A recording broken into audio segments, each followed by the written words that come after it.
গতদিনে যে আলোচনাটা হয়েছিল, যে আজকে সে আলোচনা উঠে এসেছিল, আজকে অর্থাৎ আগামীকাল ওনারা বলেছিল, অর্থাৎ আজকে এটা ফাইনালাইজড হয়ে যাওয়ার কথা। কিন্তু আমাদের যে আইএসএফ এর যে কোর সিটগুলো আছে আজকে এখনো পর্যন্ত ফাইনালাইজড হয়নি। তারা আরও কয়েকটা দিন সময় চেয়েছে। আমরা আমাদের অবস্থান ক্লিয়ার করে এসেছি যে আমরা প্রয়োজনে অনেকটা স্যাক্রিফাইস করতে প্রস্তুত আছি, সেটাও বলেছি কোথায় কোথায় আমরা ছাড়তে রাজি আছি, কিন্তু আমাদের কোর সিট আমরা কোনো মতেই ছাড়তে পারবো না। তো দু একটা দিন টাইম চেয়েছে, বৃহত্তর স্বার্থের কথা মাথায় রেখে আমরা আরও কয়েকটা দিন অপেক্ষা করছি।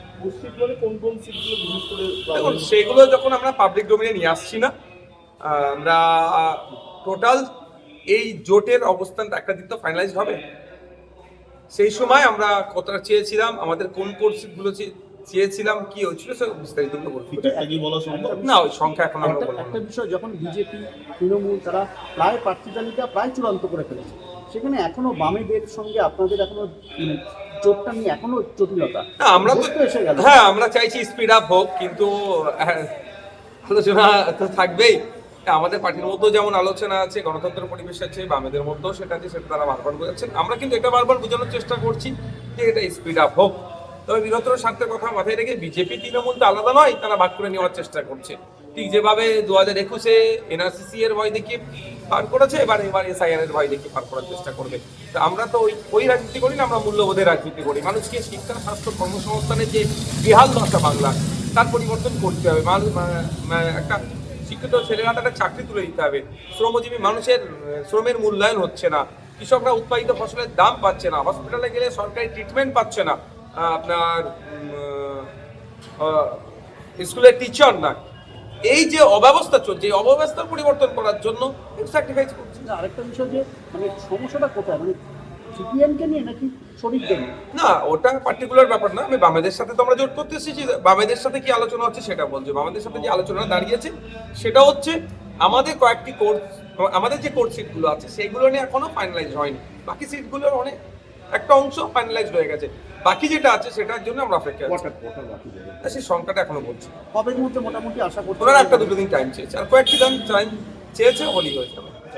তবে আমরা আশা করছি যে আমার এইটা দু একদিনের মধ্যে উনি করে দেবেন। আরেকটা বিষয় দেখা যাচ্ছিল, গতবার আপনারা যেখানে প্রার্থী দিয়েছিলেন ফরওয়ার্ড ব্লকও দেখা যাচ্ছিল সেখানে প্রার্থী দিয়েছিলেন, এরকম কি এবারে? না, ওইগুলো তো হবেই না, এবারে হওয়ার কোনো প্রশ্ন আসছে না।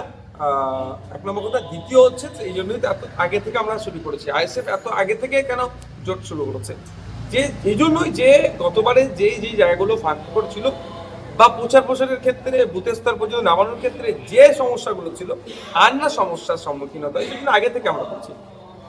হুমায়ুন কবির বারবার বলছে যে তারা একবার এখানে আলিমুদ্দিনের সঙ্গে তারা আলোচনা করছে, কথা বলছে। অন্যদিকে আপনাদের কথাও বলছে যে আপনারা যদি চান তাদের সঙ্গে হাত মিলাতে পারেন।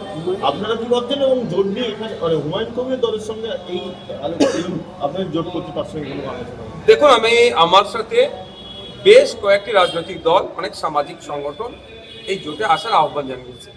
যারাই আমাকে জোটে আসার আহ্বান জানিয়েছে, আমি বামদের সাথে তাদের লিয়াজও করিয়ে দেওয়ার চেষ্টা করেছি, যে ওখান থেকে আলোচনা।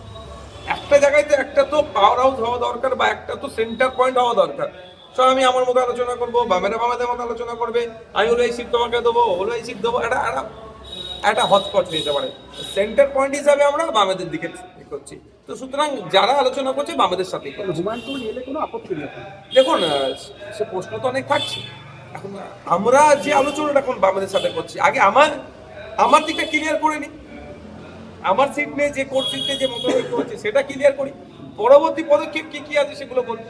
এখন আপনাদের আলোচনায় হুমায়ুন কবিরের দলের কোনো রকম? না, আমাদের আলোচনা আইএসএফ এর আলোচনার মধ্যে। আইএসএফ ওই যোগাযোগ করেছিল না, আমার সাথে